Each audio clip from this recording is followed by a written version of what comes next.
Hey guys, welcome to episode number 30. Up to episode number 30, that has gone very quick. Today we're going to be talking about glute activation exercises. So this is all the rage for a lot of people. Glute activation, getting those glutes working. They don't work for people because they sit down, etc, etc, which is cool and very true. But the reason most people can't actually activate their glutes is because of their postural habits during the day and certain mobility issues that they do have. So if you do have isolated exercises to help improve glute function or glute activation, we need to make sure that you have the appropriate ranges of motion to be able to activate your glutes as much as possible.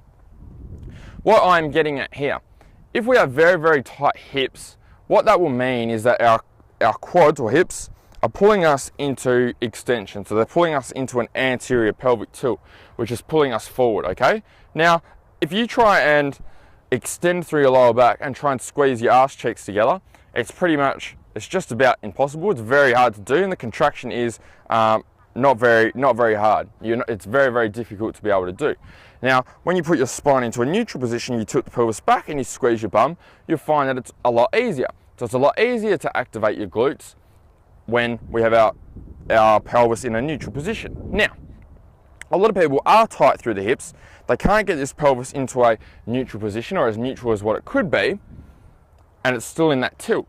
Now, when we're trying to do glute activation exercises, we're in an anterior pelvic tilt. What that means is that we're not really activating the glutes that much. We're going to rely on other muscles to fix the issue, and that's going to defeat the purpose of actually doing the exercise. So you're going to put all this time into the exercise and not have the benefit. So number one, want to make sure that the hips are nice and free and loose. You can do the couch stretch for that one. That's a good one. So we've done that in previous episodes. Number two, want to make sure that when we're doing our particular glute activation exercises, we have our core cat type, which we covered 2 episodes ago, I think. Want to make sure that we keep our core tight, our shoulders are back and down, to be able to keep everything nice and tight, nice and central when we are doing our glute activation exercises. If we're doing the exercises in extension, we're all over the place and have all those faults that we wouldn't have when we're training, then that's going to be an issue because we're not going to be able to activate our glutes as well. It's not going to have as much transfer over to your training and your running, which is what you really want the exercises for. So keep that in mind for this week. Have a great week of training. Any questions at all, you can put them below in the comments, and have a great week.